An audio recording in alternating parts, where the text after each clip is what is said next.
नमस्ते दोस्तों, विज्ञान भैरव तंत्र की इस यात्रा में आपका स्वागत है। आज हम बढ़ेंगे 74वें सूत्र की ओर। 74वें सूत्र में महादेव शिव भगवान कहते हैं, हे शक्ति, समस्त तेजोमय अंतरिक्ष मेरे सिर में समाहित है, ऐसा भाव करो। आइए इस सूत्र में बताई गई विधि को समझने का प्रयास करते हैं। यह विधि उच्चतर विधियों में से एक है। इस प्रयोग को करने के लिए आराम से बैठ जाना है या लेट जाना है। सुखासन में या कोई भी आसन में बैठ सकते हैं जो आपको अच्छा लगे। उसके बाद आंखें बंद करके भाव करना है कि सारा अंतरिक्ष हमारे सिर में समाहित है। आरंभ में कठिन होगा, इसलिए इसे एक एक कदम समझना है। आइए इस विधि को एक एक कदम में चलकर समझते हैं। पहले चरण में आंख बंद करके यह अनुभव करना है कि हमारे पाँव कहाँ हैं, उनकी सीमा कहाँ है। फिर भाव करना है कि वे बढ़ रहे हैं, 10 इंच तक बढ़ गए। दूसरे चरण में अनुभव करना है कि हमारा सिर कहाँ है। उसके बाद भाव करना है कि सिर भी बढ़ रहा है, 10 इंच बढ़ गया। अगर इतना कर सके तो बात आसान हो जाएगी, क्योंकि अब हम अपने को और भी बढ़ा सकते हैं। अगर 10 इंच बढ़ा सकते हैं तो फिर कितना भी बढ़ा सकते हैं। धीरे धीरे भाव करना है कि जिस कमरे में हम बैठे हैं उस पूरे कमरे में फैल गए हैं। पूरे कमरे को हमने भर दिया है खुद से। अब दीवारों के पार जाना है और पूरे मकान को खुद से भर देना है और इस प्रकार फैलते जाना है। सब कुछ घेरते घेरते पूरे आकाश में फैल जाना है। भाव करना है कि हम ही आकाश हो गए हैं। सूत्र कहता है, हे शक्ति, समस्त तेजोमय अंतरिक्ष मेरे सिर में ही समाहित है, ऐसा भाव करो।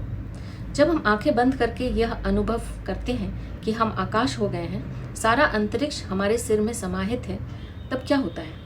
तब मन विलीन हो जाता है, क्योंकि मन बहुत शुद्धता में जीता है। अंतरिक्ष जैसे विस्तार में मन नहीं टिक सकता। इस महाविस्तार में मन असंभव है। मन शूद्र और सीमित में ही रह सकता है। इतने विराट आकाश में, अंतरिक्ष में मन को जीने के लिए जगह कहीं नहीं मिलती। मन अचानक बिखर जाता है।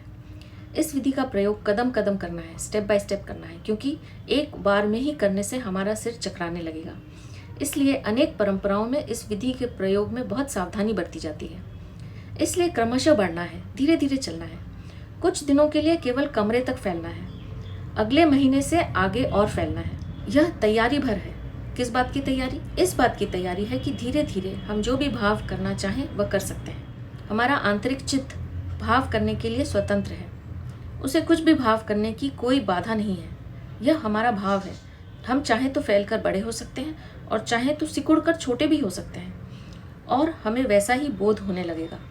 इस विधि का जब प्रयोग होता है तब मन बिल्कुल विलीन हो जाता है। इस विस्फोट के साथ समय भी विलीन हो जाता है। हमें पता भी नहीं चलता कि कितना समय व्यतीत हो गया है। शरीर का भी पता नहीं चलता। हमारी चेतना शरीर के बाहर चली जाती है, और अगर अचानक मन को वापस आना पड़ा तो समय की ज़रूरत होगी। तो संभव है कि हमारा स्नायु संस्थान उसे बर्दाश्त न कर सके, क्योंकि उसे अभ्यास नहीं है। इसलिए उसे प्रशिक्षित करना होगा, ट्रेन करना होगा। यही वजह है कि शुरू में इस विधि का प्रयोग अकेले नहीं करना है। किसी गुरु के निरीक्षण में या समूह में ही इस विधि का प्रयोग करना है। तो यह था 74वां सूत्र। अब मैं आपसे आज्ञा लूँगी। आपका बहुत बहुत धन्यवाद।